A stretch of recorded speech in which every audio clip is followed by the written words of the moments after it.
내란 특검이 윤석열 전 대통령에게 구속영장을 청구하며 윤 전 대통령이 석방된 지 4개월 만에 재구속 갈림길에 섰습니다.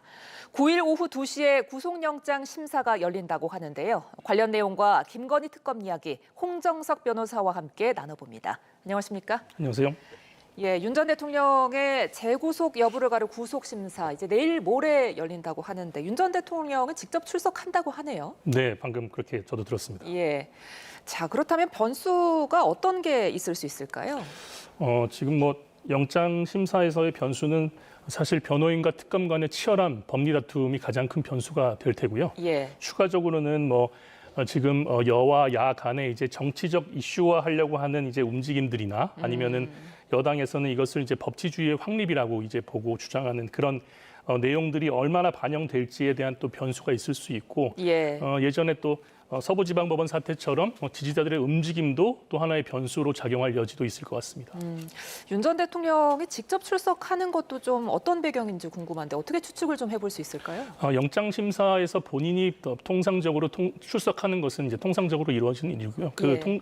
출석을 포기하는 경우에 보통 구속 가능성이 높은 경우에 피의자들이 이제 출석을 포기하는 경우들은 있지만 네. 통상적으로는 본인이 직접 나가서 그 부분에 대해서 호소를 하는 것이 일반적입니다. 예, 내란 특검이 이제 어제 구속영장을 청구했는데 수사를 개시한 지 3주도 채 되지 않은 상황에서 청구를 한 겁니다. 이례적으로 좀 빠르다고도 볼 수 있을까요?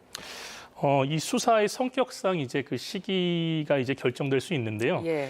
특검이라는 조직은 한정된 기간 동안에 성과를 내야 되기 때문에 그 구속영장이 이제 빠르다 느리다 판단하기는 판단하기는 어려울 것 같고요. 다만 최종 책임자가 지금 윤석열 전 대통령이라는 그런 사실을 전제로 했을 때는 예. 영장 청구가 좀 빠르지 않나 그런 측면이 있지만 예. 한편으로는 관련자들을 모두 조사를 마쳤다고 특검에서는 보고 있고 예. 범죄 사실도 어느 정도 소명이 됐다고 자신하기 때문에 영장을 청구했다. 또 그런 측면에서 볼 때는 그렇게 빠르지는 않은 것 같다 볼 수 있을 것 같습니다. 이 66쪽 분량의 구속영장 청구서 중에 구속 필요성을 16페이지 할애했다고 하던데 이 부분은 어떻게 보세요? 예, 제가 영장은 볼 수 없어가지고 네. 양은 알 수가 없지만 다만 지금 수사 초기의 영장 청구이기 때문에 네. 수사 내용이 아주 자세하게 영장에 담겨 있을 가능성은 매우 낮아 보이고요. 다만 일반인들도 이제 많이 아시지만 이제 재판이랑 이제 구속에 대해서는 의미가 좀 달라서 구속에서는 이제 구속에 필요한 사유가 굉장히 중요합니다. 그래서 말씀하신 것처럼 구속 필요성에 대해서 16페이지라고 하면은 66쪽 중에 그렇게 많다 또 그렇게 보이지도 않고요. 예. 16페이지 중에서는 지금 윤석열 전 대통령이 이제 그런 구속 필요성에 대해서 얼마만큼의 의지를 가지고 있느냐 그 특검에서 예, 그런 예. 부분들이 적극적으로 담겨 있을 것으로 보입니다. 예. 자, 그렇다면 어떤 점이 결정적으로 구속영장을 청구하게 했느냐. 윤 전 대통령이 출석을 2번 했음에도 불구하고 네. 혐의를 전면 부인한 점이다. 이렇게들 꼽더라고요. 네, 통상 형사 사건에서 구속영장 발부의 가능성을 가장 높이는 것은 혐의를 부인하는 것입니다. 그 혐의를 부인하는 것에 구속영장 발부 사유가 모두 연관이 돼 있다. 이렇게 보시면 좋을 것 같습니다. 예. 증거 인멸이라든지 도망의 우려라든지 재범의 우려 이런 것들이 다 그 피의자가 혐의를 얼마만큼 부인하고 인정하느냐에 따라서 그 경중이 나뉘는데 이런 경우에 지금 윤석열 전 대통령은 그 혐의를 전면적으로 부인하고 있지 않습니까? 예. 그런 면에서는 구속영장 청구의 필요성이 굉장히 높다. 이렇게 특검에서 판단했을 것으로 보입니다. 네. 자, 말씀해 주신 부분과 더불어서 내란 특검에서는 윤 전 대통령이 다른 사건 관계자들을 만나서 좀 회유를 할 수도 있다. 이런 가능성도 좀 보는 것 같아요. 제가 언론을 좀 보면은 이제 언론에서는 이제 일관되게 범행 사실을 부인하고 있다든지 예. 아니면은 그런 부분들에 대해서 주변인들에게 압박이 되고 있다. 이런 내용들의 이제 기사도 제가 봤거든요. 예. 그리고 또 다른 기사에는 재판 중인 사건에 대해서 지금 그 윤석열 전 대통령이 재판을 받고 있지 않습니까? 예. 그 재판에서 증거 인부 여부도 전혀 안 밝히고 재판에도 지금 비협조적이라는 얘기들이 지금 있습니다. 예. 네. 그런 부분에 대해서는 지금 증인 신문 과정에서 또 증언을 위해서 출석한 증인들을 또 향해서 모욕적인 언사까지 지금 서슴지 않고 있다는 그런 내용들도 나오고 있는 걸로 봐서는 다른 사건 관계인들이랑 접촉을 해서 진술을 회유할 가능성을 굉장히 높게 볼 수 있다 이렇게 보시면 좋을 것 같습니다. 그러니까 그 관련 내용이 강희구 전 대통령실 부속실장이 조사를 받을 때 지금 윤 전 대통령 측의 변호사인 최명성 변호사가 들어갔다는 점, 이 점도 좀 같이 언급되더라고요. 예, 이 부분도 제가 볼 때는 굉장히 흥미로운 부분인 것 같은데요. 대통령 부속실장이었던 이제 강희구 전 부속실장이 최근 특검 조사에서 피의자의 진술에 맞추어서 기존 검찰 진술을 번복하고 새로운 진술을 하기 시작했다. 이런 내용을 제가 봤습니다. 예. 이런 부분들이 지금 원포인트로 입회했기 때문에 그렇게 진술을 바꾼 것이 아니냐 그런 우려들이 있는 것 같습니다. 그러니까 비슷한 맥락으로 김성훈 전 경호처 차장도 이 윤 전 대통령 측의 변호인이 입회하지 않으니까 그제서야 이제 좀 윤 전 대통령의 범행 부분을 진술했다고 하더라고요. 예, 김성훈 전 경호처 차장은 조금 또 얘기가 다른데요. 처음에는 이제 그 윤석열 전 대통령의 변호인단들이 이제 입회를 하고 있으니까 예. 그 부분에 대해서 이제 피의자에게 유리하게 진술을 하고 있었는데 네. 변호인들이 이제 나가니까 참여하지 않게 되자 이제 윤 전 대통령의 범행을 진술하기 시작했다. 그런 내용들이 있더라고요. 그래서 예. 이 부분은 이제 변호인단이 얼마나 이제 영향을 미치고 있느냐 이런 부분들에 대해서 저희가 이제 어느 정도 영향력을 가지고 있다라고 볼 수 있는 측면이 있는 것 같습니다. 네, 이 경호처와 관련해서는 이 공수처의 체포영장 집행 시도 당시에 총기 이야기가 나왔었잖아요.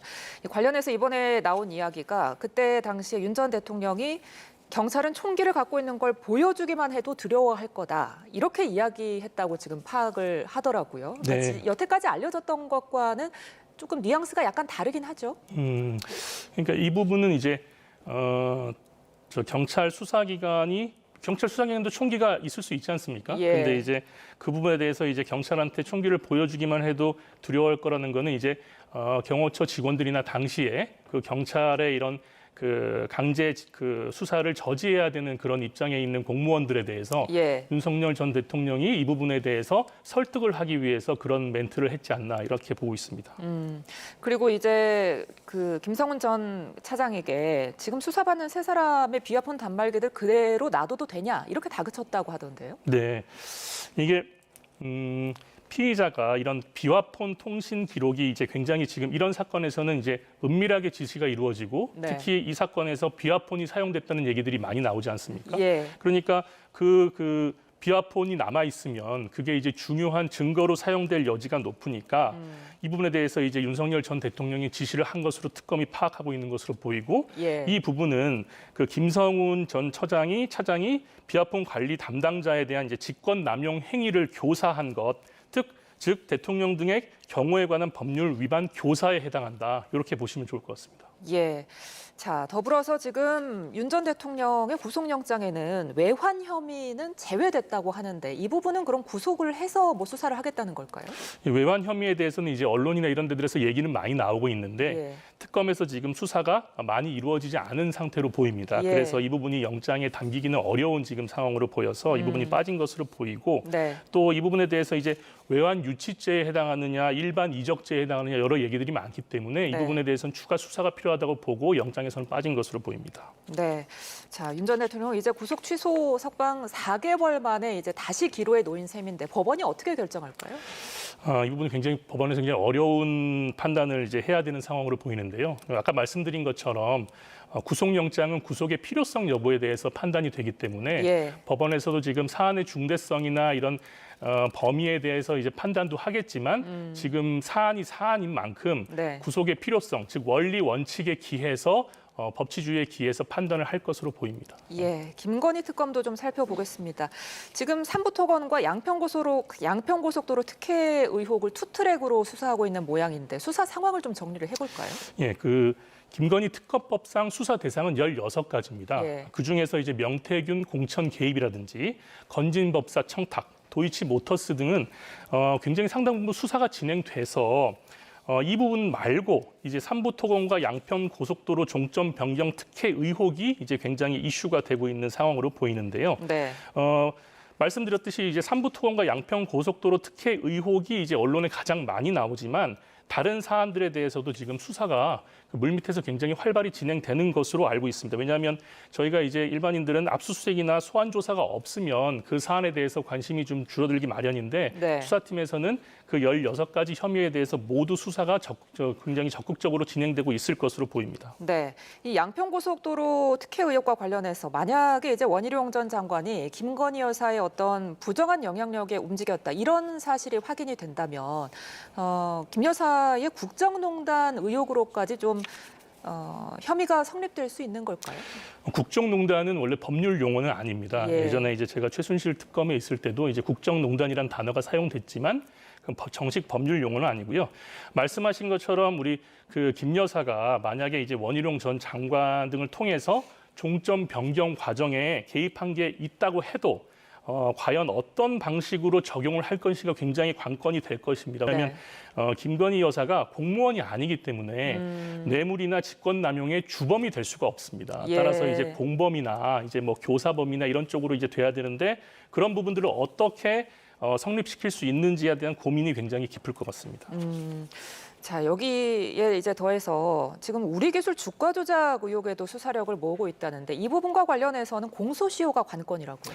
예, 맞습니다. 이 부분 공소시효가 이제 문제가 되고 있는데요. 네. 저희 법상 자본시장법과 형법상에 5억 이상 50억 미만의 시세 조정 공소시효가 범행 종료일로부터 10년입니다. 따라서 다만 이제 50억 이상일 경우에는 15년으로 늘어나는데요. 근데 우리 기술 시세 조정 의심 행위가 끝난 시점이 예. 2011년입니다. 따라서 이 부분에 대해서 이득의 규모에 따라서 이제 공소시효 적용 여부가 결정돼야 되는데 예. 이 부분에 대한 고민도 특검에서 깊을 것으로 보입니다. 예, 끝으로 이제 최상병 특검도 좀 살펴볼게요. 오늘 김계환 전 해병대 사령관이 소환 조사에 출석을 했습니다. 이제 윤석열 전 대통령이 연루된 이른바 VIP 경로설 수사도 좀 본격화하는 모습이죠. 네, 맞습니다. 지금 특검이 수사를 집중하고 있는 VIP 경로설의 실체를 규명한 키맨으로 네. 김계환 전 사령관이 이제 주목받고 있는데요. 예. 이 부분에 대해서 김 전 사령관이 이전 그 VIP 경로설과 관련된 통화에서 어떤 지시를 받았는지 이후에 박 대령에게 어떤 지시를 전달했는지가 관건이 될 것 같고 이 부분에 수사가 집중될 것 같습니다. 알겠습니다. 특검 상황 홍정석 변호사와 함께 짚어봤습니다. 오늘 고맙습니다. 감사합니다.